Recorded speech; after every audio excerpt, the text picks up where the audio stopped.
Hi, this is Heather Earles, and welcome to episode 20 of Urban Wisdom and Natural Living.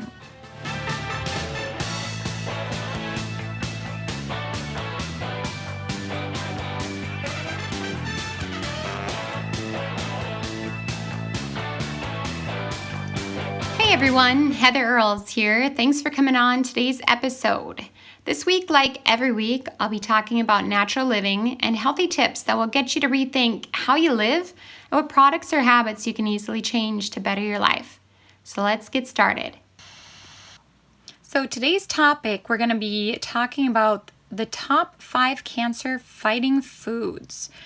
All right, cancer cells are in everyone's body. What some people don't know is how their fast-paced lives and not taking care of their body are contributing to those cells evolving into actual cancer or putting you at a high risk of cancer. The saying, stress kills, is not funny or false. We all have stress in our life, but for health reasons, you should eliminate or lower the amount. It's not always easy, but it can be life-changing.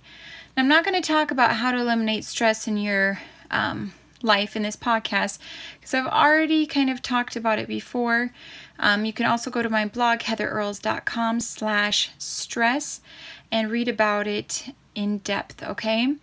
But stress and the effects it has on your body and life are huge, all right? In this podcast, I am going to take you through my top 5 cancer-fighting foods with studies and well-known sites to back the information given, okay?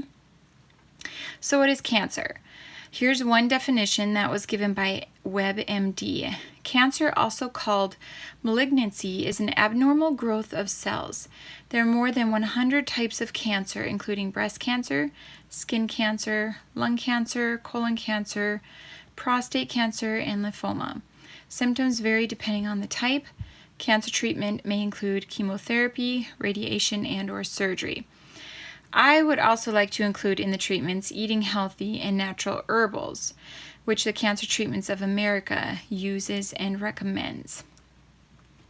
So how do I prevent cancer?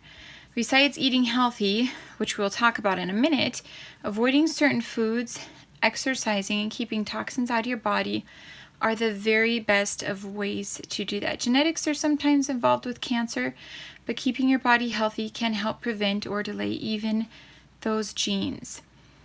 So what feeds or helps cancer? Inflammation, poor health, and eating habits. Studies say 30 to 40% of all cancers can be prevented by living a healthy lifestyle, which includes your diet. That is a huge percent. There are other studies claiming this number can be as high as 75%. All right, here are some cancer-causing foods you may not realize are in your daily diet.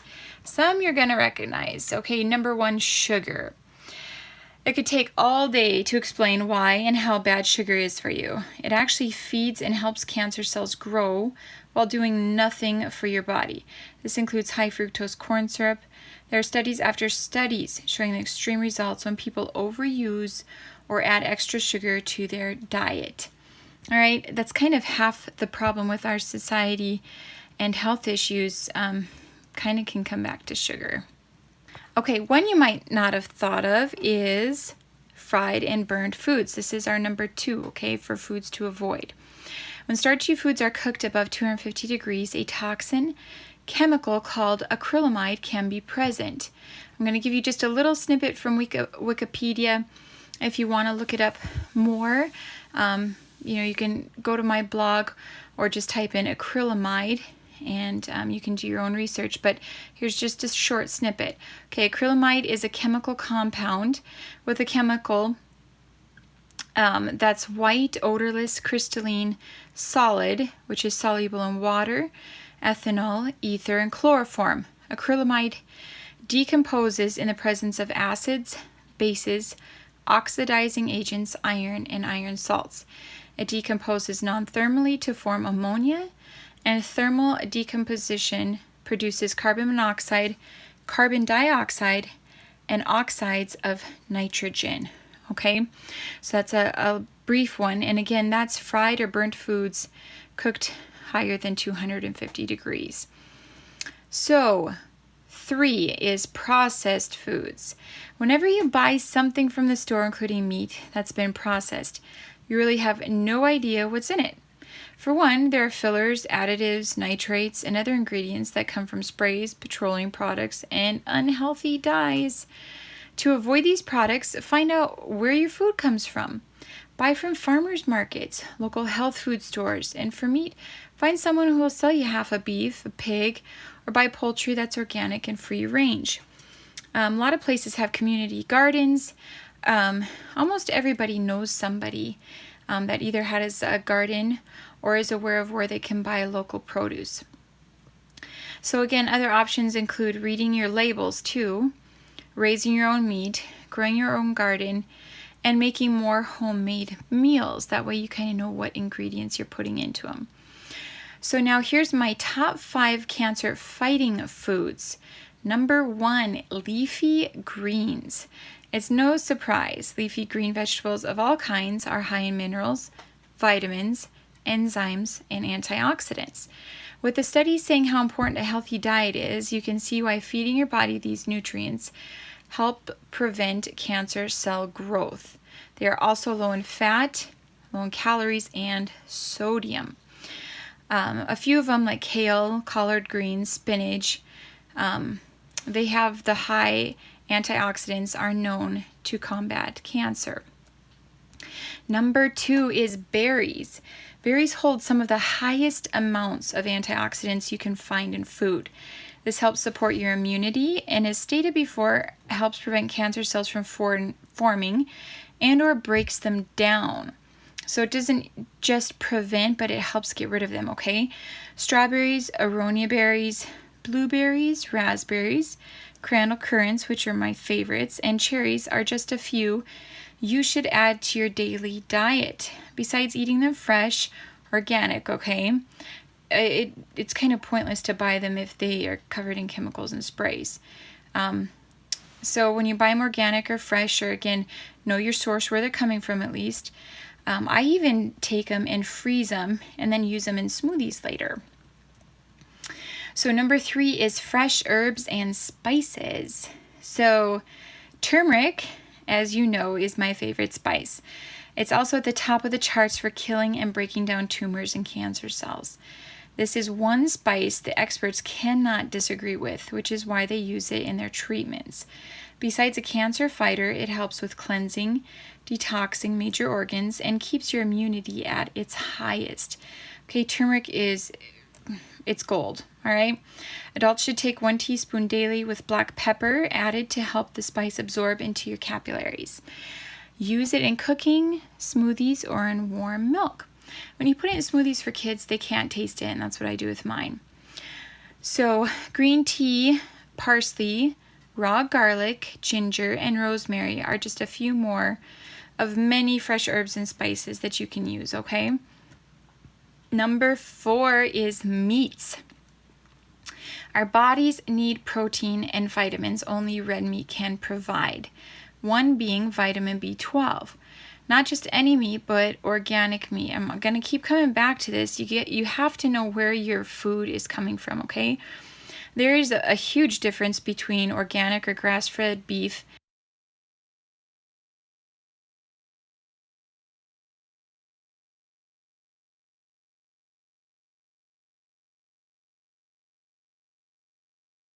So that's why it's so important. Organic meats are considered one of the highest nutrient-dense foods. They help purify the blood and add important vitamins, minerals, and iron to help your body function at its best. They also play an important role in counteracting the effects of prescription drugs, toxins, and they help break down fats. So meat is good for you, all right? Number 5 is unrefined oils. By replacing refined vegetable oils that can cause inflammation, cell congestion, and increase the risk of toxins and diseases with quality oils, you will see a huge difference in your health. All right, since our body uses and functions about 60% of fatty acids, you want to make sure your brain gets the right kind of oils. For instance, like extra virgin olive oil, flaxseed oil, coconut oil. They all support and help your cells and brain function. Olive oil is known to reduce inflammation, which helps reduce the risk of certain cancers. Breast and colon cancer are 2 of those. So those are my top 5 foods. Now here's other ways to help reduce cancer. Okay, I'm just going to go through this like a bullet point. So eliminate toxins. We kind of talked about that. Exercise, which is huge. Your body needs exercise. Use natural cleaning products in the home. All right, that's getting more toxins out. Be careful what shampoos, makeup, or other items you use on your skin. Your skin is one of the biggest organs, okay? So never take it for granted, even using makeup, hair gels, whatever you're using, okay? Pay attention to the ingredients again.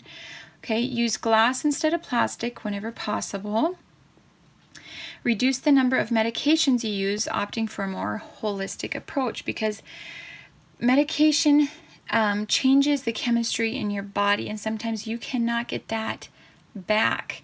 So make sure before if your doctor prescribes you medication, make sure it's necessary and or that you can't try something like an alternative way first, all right? Eat a healthy diet by taking out sugars. We talked about fried or burnt foods, and buy from sources you trust and know. Drink pure water. I use the reverse osmosis system, which takes out fluoride and chlorine that are in your regular tap water.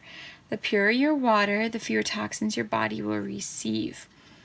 Use essential oils. These have been proven to help prevent cancer. Frankincense is one of the best. All right, be sure to get enough vitamin D, as this is a barrier for your skin and prevention of skin cancer. Use a great outdoors and sun as your resource, or supplement with a quality vitamin D. What I mean by that is a lot of vitamins you buy off the shelf, pay attention. They have added synthesizers and or soy or something that is not good for your body. So even with vitamins, you need to pay attention to the label. Quit smoking. That one should be obvious, okay? Avoid foods which have been sprayed with pesticides and other chemicals. Again, toxins. And then last, eat less soy. Okay, so good and healthy is what your body needs to keep a cancer-free zone and to have the highest quality of life. Start now by looking at your diet and habits and slowly add the good ones listed above and take out the bad. No one can make you do it, but for the sake of your health, I hope you decide you want to start.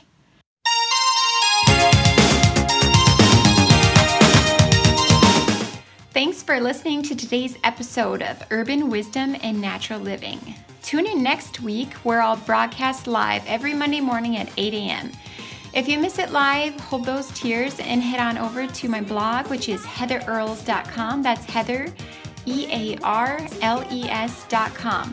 There you can have 24/7 access or right here on iTunes. If you want to follow me on social media, you'll find me on Twitter, Facebook, Instagram, LinkedIn, and Pinterest. Have a healthy week.